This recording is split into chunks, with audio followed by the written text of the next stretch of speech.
Hello and welcome back to the Thriftington Post. My name is Lantis, and this week I've been playing Papers, Please.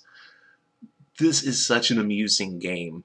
It's you're playing in a dystopian world, and the actual gameplay is pure paperwork, right? You're going over people's IDs, making sure that it's legit, not a counterfeit. You have to scan people, see if they have contraband on them. And sometimes, like, things happen, like suicide bomber might jump over the fence and kill some guards so your day ends early. Little random events like that that moves the underlying, very dark story along.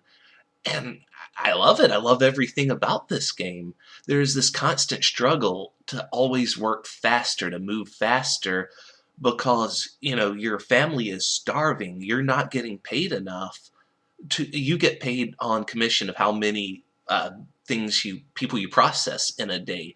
But if you're sloppy and you mess up and let a lot of people through that shouldn't go through, or reject a bunch of people that should have been allowed to go through, then you'll keep getting fined, and that will destroy your paycheck. But if you're too meticulous and too slow, then you'll barely get any people processed, and you won't make enough money to keep your family fed and warm. And your family does like to die on you a lot. So it's a constant struggle to move faster, but also a thing pushing back against you moving too fast. And I love the balance.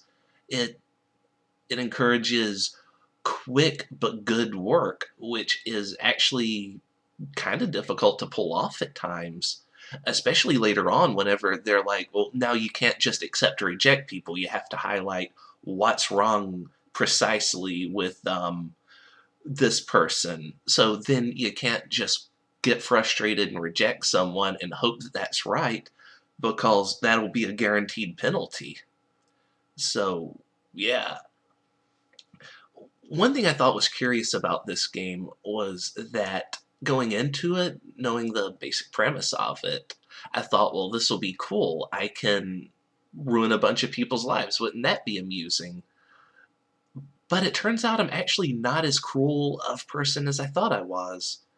And it's not because I have like a nice spark in me or anything. It's just I'm way too goal-oriented to be mean to people. Like, there was this one guy, okay, story spoilers here. There was this one guy that came by and left off his wristwatch with me, and he said, take this, I'll be back in a few days to get it.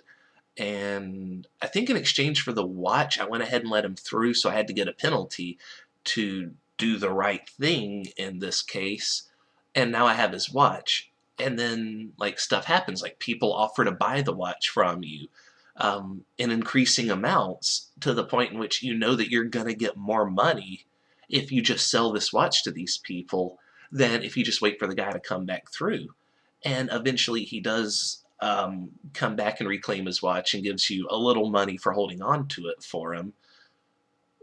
But that was my goal, right? Like, it sort of felt like I'd been given a quest: hold on to this watch until I return. And so no matter what happened, I had to hold on to it. I had to see this goal through to the end.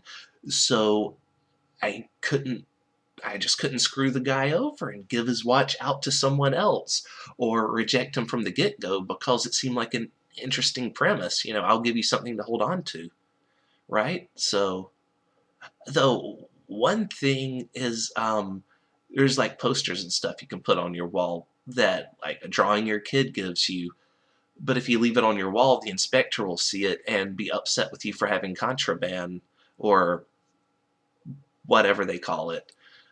I had to keep putting those things up because, I don't know, it's weird. Like, you don't really talk or interact with your family, but somehow the act of always having to take care of them kind of endeared me to them. Like, I wanted to take care of them after a while. Even the mother-in-law, it's like I was upset when she was sick and dying. It's like, well, I guess I gotta get you medicine now. All right?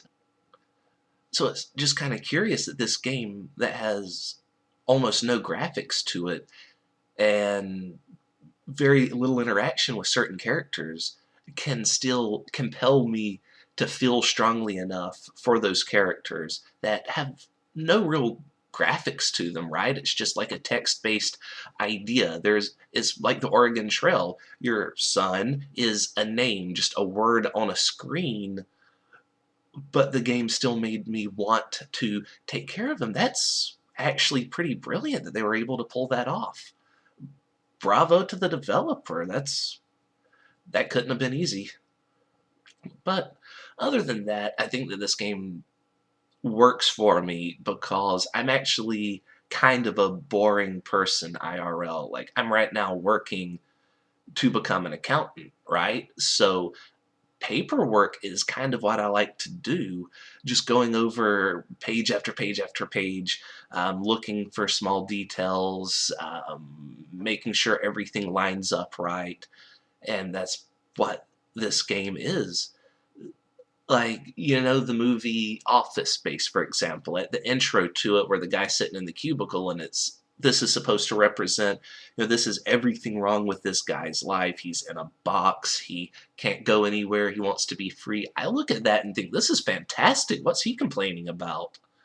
Or the intro to the Dilbert cartoon, whenever you see the maze of cubicles and it, zooms out and it just shows all, this massive labyrinth that goes on as far as the eye can see, and it's supposed to fill you with a sense of foreboding and dread at what the office life is like. And I see that and think, that's fantastic. I'd love to be lost in a maze of cubicles.